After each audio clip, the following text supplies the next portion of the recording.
नमस्कार साथियों, आप देख रहे हैं यूपी समाचार। आज की पहली खबर, सपा के गढ़ में योगी बोले इनकी केसरिया रंग से दुश्मनी। सीएम योगी ने रविवार को सपा के गढ़ मैनपुरी में कहा, पहले समाजवादी पार्टी कहती थी कांवड़ यात्रा नहीं होने देंगे, शिव भक्त जाएंगे दंगा हो जाएगा। वे शंख नहीं बजने देते थे, घंटा नहीं बजने देते थे। केसरिया कपड़े से तो समाजवादी पार्टी को जैसे लगता है जन्मजात दुश्मनी हो।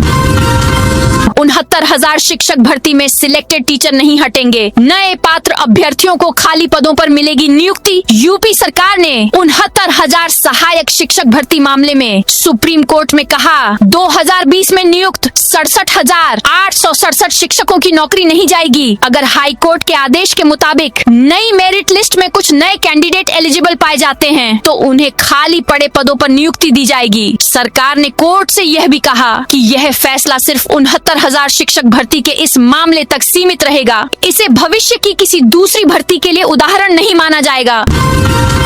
रिलेशनशिप के सबूत नहीं तो भरण पोषण नहीं मिलेगा। एक आपराधिक पुनरीक्षण याचिका पर सुनवाई करते हुए हाईकोर्ट ने स्पष्ट किया है कि यदि पति की पहली शादी पहले से अस्तित्व में है और दूसरी शादी या लिव इन रिलेशनशिप के पर्याप्त सबूत नहीं है तो महिला भरण पोषण की हकदार नहीं होगी। इलाहाबाद हाईकोर्ट ने दंड प्रक्रिया संहिता की धारा 125 के तहत दायर याचिका पर यह फैसला दिया। मंत्री दयाशंकर की गाड़ी रोकी, मुर्दाबाद के नारे लगाए। यूपी सरकार में मंत्री दयाशंकर सिन्हा को अपनी ही विधानसभा में भारी विरोध का सामना करना पड़ा। वह बाढ़ प्रभावित इलाके में प्रदर्शन कर रहे ग्रामीणों से मिलने के लिए काफिला लेकर पहुंचे थे। मंत्री का काफिला जैसे ही गांव के अंदर दाखिल हुआ, सैकड़ों ग्रामीणों ने उनकी कार घेर ली। दयाशंकर सिन्हा मुर्दाबाद के नारे लगाने लगे। अचानक विरोध देखकर मंत्री को कुछ समझ नहीं आया। वह काफी देर तक गाड़ी में ही बैठे रहे। आगरा में कोरिया की महिला पर्यटक को बंदर ने काटा। आगरा में ताजमहल पर एक बंदर ने कोरिया की महिला पर्यटक पर हमला कर दिया। बंदर ने पर्यटक के हाथ में काट लिया। उसके हाथ से खून की धारा बह निकली। करीब 1 घंटे तक पर्यटक को एम्बुलेंस नहीं मिली। वह दर्द से तड़पती रही। लखनऊ में डिंपल यादव के खिलाफ प्रदर्शन। लखनऊ में डिंपल यादव के खिलाफ प्रदर्शन हुआ। उनके साथ अखिलेश यादव, राहुल गांधी और अरविंद केजरीवाल के खिलाफ भी नारेबाजी की गई। सोमवार को लखनऊ विश्वविद्यालय के छात्रों ने इन नेताओं के खिलाफ शर्म करो के नारे लगाए। उनका कहना था कि जहां भी गैर एनडीए सरकारें हैं उन राज्यों में पेपर लीक हो रहे हैं। रिटायर्ड प्लाटून कमांडर के घर चोरी करने वाले 2 अरेस्ट। कानपुर के हनुमंत विहार में पीएसी के रिटायर्ड प्लाटून कमांडर के घर से 21 लाख की चोरी करने वाले 2 आरोपियों को पुलिस ने अरेस्ट कर लिया है। पकड़े गए आरोपियों की पहचान नजीराबाद के लोहारण भट्टा निवासी पवन उर्फ रवि चौरसिया व बाबूपुरवा निवासी राहुल कनौजिया के रूप में हुई है। नजीराबाद में 90 लाख की चोरी के मामले में आरोपी जेल गए थे। 4 महीने पहले ही दोनों जेल से छूटे थे। जेल में ही दोनों की दोस्ती हुई थी। स्कूली खेलों में यूपी को देश के शीर्ष 3 राज्यों में लाने का लक्ष्य। मुख्यमंत्री योगी आदित्यनाथ ने वर्ष 2036 में भारत में प्रस्तावित ओलंपिक खेलों की तैयारी को गति देने के लिए प्रदेश के खेल संघों से अंतर्राष्ट्रीय स्तर पर सक्रिय भूमिका निभाने का आह्वान किया है। इंटरनेशनल स्कूल स्पोर्ट्स फेडरेशन के कार्यकारिणी सदस्य चुने गए एसीएस दीपक कुमार ने मुख्यमंत्री से भेंट की और स्कूली खेलों में उत्तर प्रदेश की प्रगति से अवगत कराया। केशव प्रसाद मौर्य बोले, यूपी में फिर बनेगी भाजपा सरकार। प्रयागराज आए डिप्टी सीएम। केशव प्रसाद मौर्य ने कहा कि सपा फर्जी पीडीए की बात करती है और सत्ता के लिए बेकरार है, लेकिन 2027 में हर हाल में उत्तर प्रदेश में भाजपा की सरकार बनेगी। केशव मौर्य ने कहा कि डबल इंजन की भाजपा सरकार ने प्रदेश में ऐतिहासिक विकास कार्य किए हैं। सोरांव मेरी कर्म भूमि है। मैं आऊं या न आऊं, मैं हमेशा आपके बीच में हूँ। 2014 के लोकसभा चुनाव में यहाँ की जनता ने हर विधानसभा में 50,000 से अधिक वोटों से मुझे सांसद बनाया। लखीमपुर के मैलानी जंक्शन पर क्यूआर कोड से भी बुक होगी ट्रेन टिकट। मैलानी जंक्शन पर अब यात्री क्यूआर कोड स्कैन करके आसानी से ट्रेन टिकट बुक कर सकेंगे, जिससे लंबी लाइनों से छुटकारा मिलेगा। यह सुविधा डिजिटल इंडिया को बढ़ावा देने और यात्रियों का समय बचाने के लिए शुरू की गई है। सुप्रीम कोर्ट अब 2 हफ्ते बाद करेगा राम मंदिर में चढ़ावा चोरी की सुनवाई। सुप्रीम कोर्ट में सोमवार को अयोध्या के राम मंदिर में चढ़ावा चोरी प्रकरण में सुनवाई हुई। शीर्ष कोर्ट उन्होंने SIT जांच की उत्तर प्रदेश सरकार से प्रगति की जानकारी ली और सलाह के साथ अगली तारीख दी। नौकरानी ने 5 सेकंड में चुराया आईफोन। गाजियाबाद में नौकरानी ने घर में रखा आईफोन चोरी कर लिया। महज 5 सेकंड में उसने टेबल से आईफोन उठाया और अपने कपड़ों में छिपा लिया। मालिक ने पूछा तो कहा कि मुझे कुछ नहीं पता। फिर मालिक पर ही भड़क गई, फिर वहाँ से चली गई। लखनऊ कानपुर एक्सप्रेसवे पर दौड़ने लगी रोडवेज बसें। लखनऊ और कानपुर के बीच सफर करने वाले यात्रियों के लिए सोमवार से बड़ी सुविधा शुरू हो गई। उत्तर प्रदेश राज्य सड़क परिवहन निगम रोडवेज आज से लखनऊ कानपुर एक्सप्रेसवे पर बसों का संचालन शुरू कर दिया। इन बसों को ग्रीनफील्ड एक्सप्रेसवे नाम दिया गया है। शुरुआत में बसें आलमबाग बस टर्मिनल से संचालित हो रही हैं। अब 5वीं तक के बच्चे बनेंगे दक्ष और सीखेंगे बुनियादी कौशल। निपुण भारत मिशन अब प्री प्राइमरी से कक्षा 5 तक चलेगा। इस बाबत सरकार ने आदेश जारी कर दिया है। इसके साथ ही 5वीं कक्षा तक बच्चों के सीखने की न्यूनतम क्षमता के लिए लक्ष्य तय कर दिए गए हैं। अभी तक यह मिशन कक्षा 2 तक लागू था। यूपी में चला हरित चारा अभियान। 39,000 से अधिक हेक्टेयर भूमि से हटा अवैध कब्जा। उत्तर प्रदेश में हरित चारा अभियान के तहत 39,721 हेक्टेयर गोचर भूमि को अतिक्रमण मुक्त कराया गया है। इससे गोवंश के लिए हरे चारे की स्थायी व्यवस्था सुनिश्चित की जा रही है। साथ ही पानी और पशु चिकित्सा सुविधाओं पर भी ध्यान दिया जा रहा है।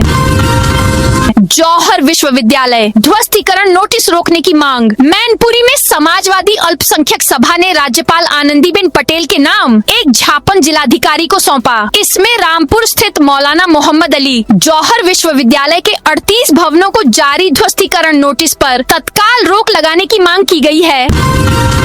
बुलंदशहर पुलिस ने 175 हॉर्न 30 साइलेंसर जब्त किए। बुलंदशहर पुलिस ने ध्वनि प्रदूषण पर नियंत्रण और यातायात व्यवस्था को सुचारू बनाने के लिए सख्त कदम उठाए हैं। सोमवार को अपर पुलिस महानिदेशक उत्तर प्रदेश और वरिष्ठ पुलिस अधीक्षक दिनेश कुमार सिंह के निर्देश पर जिले भर में एक विशेष अभियान चलाया गया। इस अभियान में मॉडिफाइड साइलेंसर और प्रेशर हॉर्न का इस्तेमाल करने वाले वाहन चालकों के खिलाफ कार्रवाई की गई।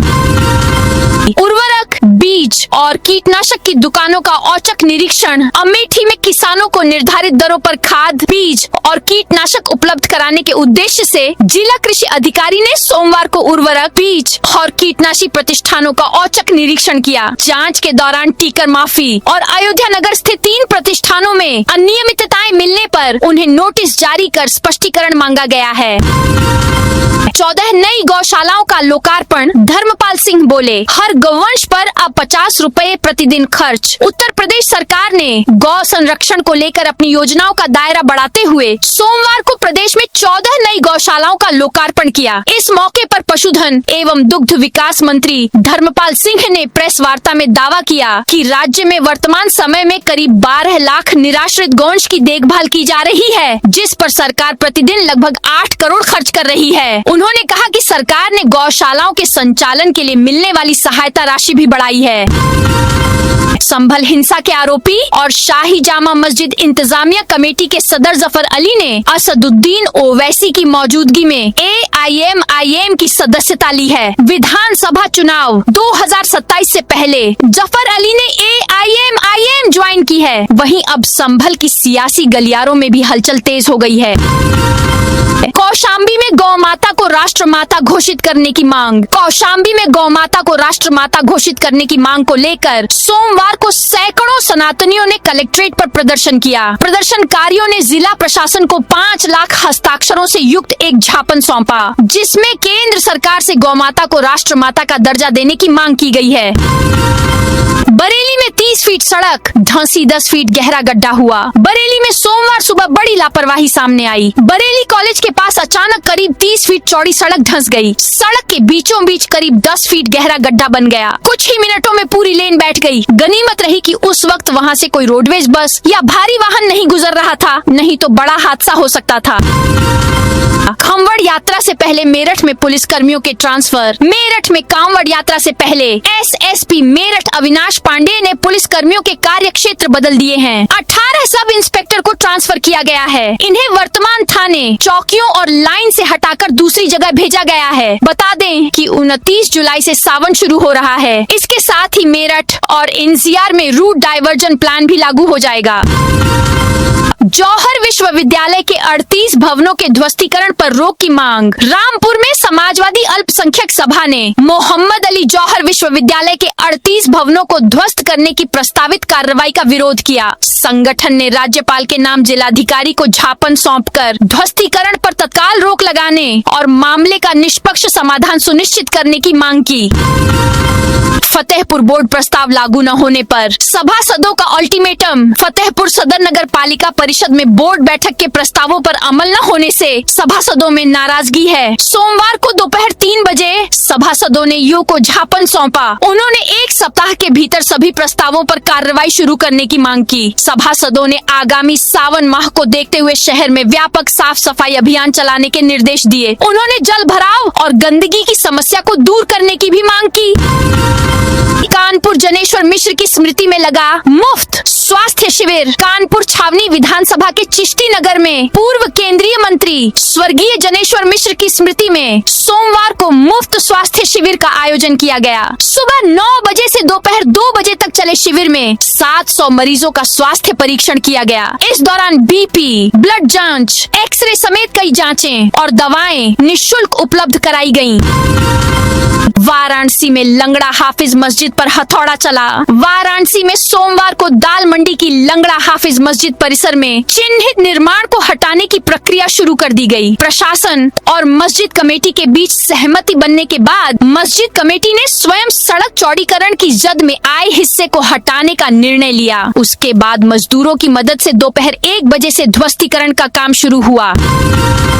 एंटी ड्रोन सिस्टम और जियो फेंसिंग से सुरक्षित रहेगा श्री काशी विश्वनाथ। सावन में बाबा श्री काशी विश्वनाथ के दर्शन और जलाभिषेक के लिए आने वाले लाखों श्रद्धालुओं की सुरक्षा सुनिश्चित करने के लिए योगी सरकार पारंपरिक सुरक्षा व्यवस्था के साथ अत्याधुनिक तकनीक का भी व्यापक उपयोग कर रही है। श्रावण मास के दौरान काशी में जल, थल और नभ तीनों स्तरों से निगरानी की जाएगी।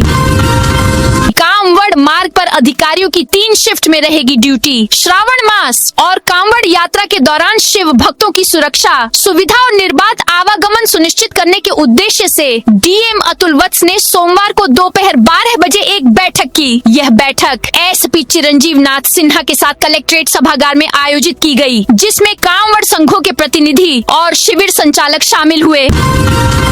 रायबरेली में गौ माता को राष्ट्रमाता घोषित करने की मांग। रायबरेली में गौ सेवा और गौ रक्षा सम्मान समारोह अभियान के तहत सोमवार को जिलाधिकारी कार्यालय परिसर में बड़ी संख्या में गौ सेवक एकत्रित हुए। दोपहर करीब 12:30 बजे प्रदेश प्रवक्ता दीपक पंडित के नेतृत्व में कार्यकर्ताओं ने सिटी मजिस्ट्रेट राम अवतार को ज्ञापन सौंपा। आगरा फोर्ट पर रामनगर एक्सप्रेस में चेन पुलिंग। आगरा में फोर्ट रेलवे स्टेशन पर रविवार रात रामनगर एक्सप्रेस में चेन पुलिंग को लेकर जमकर हंगामा हुआ। बच्चों के प्लेटफॉर्म पर छूट जाने से परेशान एक दंपति ने चलती ट्रेन की चेन खींच दी। सूचना पर पहुंची आरपीएफ ने पहले शक के आधार पर एक यात्री को पकड़ा, फिर असली आरोपी पूरे परिवार को ट्रेन से उतारकर थाने ले गई। इस वजह से ट्रेन भी करीब 20 मिनट लेट रवाना हुई। प्रयागराज में 30 जुलाई से शुरू होगी कांवड़ यात्रा। प्रयागराज में सावन माह में शुरू होने वाली कांवड़ यात्रा को लेकर तैयारियां अंतिम चरण में पहुंच गई हैं। मुख्यमंत्री योगी आदित्यनाथ के निर्देश पर जिला प्रशासन, पुलिस, नगर निगम और विभिन्न विभागों ने यात्रा को सकुशल संपन्न कराने के लिए व्यापक इंतजाम किए हैं। 30 जुलाई से शुरू होने वाली कांवड़ यात्रा 28 अगस्त तक चलेगी। इस दौरान लाखों शिव भक्त संगम नगरी पहुंचकर गंगा जल भरेंगे और बाबा बैद्यनाथ धाम, काशी विश्वनाथ सहित विभिन्न शिवालयों में जलाभिषेक करेंगे।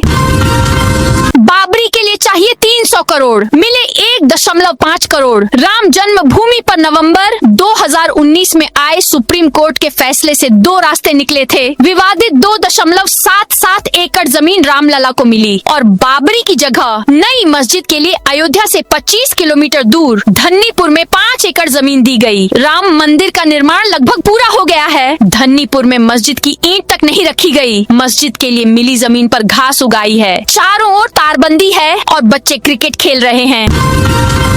माफिया की संपत्ति पर बनेंगे स्कूल कॉलेज। कॉलेज व स्वास्थ्य केंद्र। अभियान चलाकर माफिया की संपत्तियों को चिन्हित और उन्हें जब्त करने की कार्रवाई चल रही है। हाल ही में जब्त की गई संपत्तियों पर जनहित में स्कूल, कॉलेज व स्वास्थ्य केंद्र बनाए जाने की तैयारी है। बीते दिनों मुख्यमंत्री ने कहा था कि माफिया से छुड़ाई गई जमीनों का उपयोग जनहित में किया जाएगा। वहां स्कूल, कॉलेज, स्वास्थ्य केंद्र, आंगनबाड़ी केंद्र बनाए जाएं और अन्य योजनाओं के तहत आम जनता को इसका लाभ दिया जाए। भाजपा में बड़े दावेदार, सबसे अधिक चर्चा में ये नाम। भाजपा के तीसरे सर्वे में देहात विधानसभा सीट से भले ही 3 दावेदारों के नाम सामने आए हों, लेकिन अब आधा दर्जन से ज्यादा नाम चर्चाओं में आ गए हैं। दावेदारों में महानगर कमेटी के वर्तमान और पूर्व पदाधिकारी शामिल हैं। वहीं कांठ, बिलारी और ठाकुर द्वारा सीट से कुछ नए दावेदार सामने आए हैं, जबकि मुरादाबाद नगर और कुंदर की सीट से अभी कोई नए नाम सामने नहीं आए हैं। भाजपा का चौथा सर्वे अगस्त-सितंबर में शुरू होगा। धर्मेंद्र प्रधान बोले, स्ट्रीट फाइटर हूँ। पूर्व शिक्षा मंत्री धर्मेंद्र प्रधान सोमवार को संसद पहुँचे। संसद परिसर में प्रधान के पहुँचते ही भाजपा और एनडीए सांसदों की भीड़ उनका स्वागत करने पहुँची। विपक्षी सांसदों ने भी उनसे मुलाकात की। मीडिया रिपोर्ट्स के मुताबिक एक विपक्षी सांसद ने तंज कसा कि यह पहली बार है जब किसी मंत्री ने आरोप का सामना किए बिना इस्तीफा दे दिया। सुप्रीम कोर्ट बोला, प्रदर्शन पर पुलिस की बर्बरता सही नहीं। सुप्रीम कोर्ट ने सोमवार को कहा कि शांतिपूर्ण प्रदर्शन करना संवैधानिक अधिकार है, जिसे छीना नहीं जा सकता। केवल प्रदर्शन या आंदोलन होने के आधार पर पुलिस की बर्बरता या सख्ती को सही नहीं ठहराया जा सकता। कोर्ट ने 20 जुलाई को जंतर मंतर पर पुलिस लाठीचार्ज से जुड़ी याचिकाओं पर सुनवाई करते हुए यह बात कही। CJI Suryakant, justice Joy Mallya Bagchi और जस्टिस वी मोहना की बेंच ने साथ ही कहा कि प्रदर्शन के दौरान पुलिस कर्मियों पर हमले होना उतनी ही चिंता की बात है और सरकार से इस पर जवाब मांगा जा सकता है। सीजेपी की होटल में पार्टी, सौरव दास नाचे। धर्मेंद्र प्रधान के इस्तीफे के बाद कॉकरोच जनता पार्टी की डांस पार्टी के कई वीडियो सामने आए हैं। दावा किया जा रहा है कि एक होटल में सीजेपी प्रवक्ता सौरव दास, आशुतोष रांका और अन्य छात्र इकट्ठा हुए। उन्होंने जमकर पार्टी की। इन वीडियो पर अंग्रेजी में रेजिग्नेशन पार्टी, इस्तीफा पार्टी लिखा हुआ है। सौरव दास भी डांस करते नजर आए। वहीं एक दूसरे वीडियो में एक लड़की ब्यूटीफुल गाने पर डांस कर रही है। गडकरी बोले, पेट्रोल में एथेनॉल मिलाने में मेरा कोई रोल नहीं। केंद्रीय परिवहन मंत्री नितिन गडकरी ने बॉम्बे हाईकोर्ट में दायर एक याचिका में कहा कि पेट्रोल में एथेनॉल मिलाने में उनका कोई रोल नहीं है। ये दोनों प्रोजेक्ट पूरी तरह से केंद्रीय पेट्रोलियम और प्राकृतिक गैस मंत्रालय के हैं। दरअसल मेटा प्लेटफॉर्म्स, एक्स और गूगल पर एथेनॉल मामले में गडकरी के कई सारे AI generated deepfake video viral हो रहे हैं। गडकरी ने याचिका में कहा है कि इन वीडियो में उन्हें इथेनॉल ब्लेंडेड पेट्रोल प्रोग्राम और ई-20 पहल से गलत तरीके से जोड़ा गया है। रिटायरमेंट के बाद पेंशन सिर्फ हर महीने मिलने वाली राशि नहीं, बल्कि पूरे परिवार की आर्थिक सुरक्षा होती है। लेकिन पेंशन रुक जाए, जीवन प्रमाण पत्र जमा न हो पाए, फैमिली पेंशन शुरू न हो, बैंक बार बार दौड़ाए या राष्ट्रीय पेंशन प्रणाली और एकीकृत पेंशन योजना को लेकर भ्रम हो जाए, तो अधिकांश पेंशनर समझ नहीं पाते कि किस कार्यालय या सरकारी व्यवस्था में जाएं। यहाँ जानिए पेंशन से जुड़ी 5 सबसे बड़ी परेशानियाँ और उनका कैसे समाधान मिलेगा। तो दोस्तों, यह थी आज उत्तर प्रदेश के सभी जिलों की दिन भर की ताजा और बड़ी खबरें।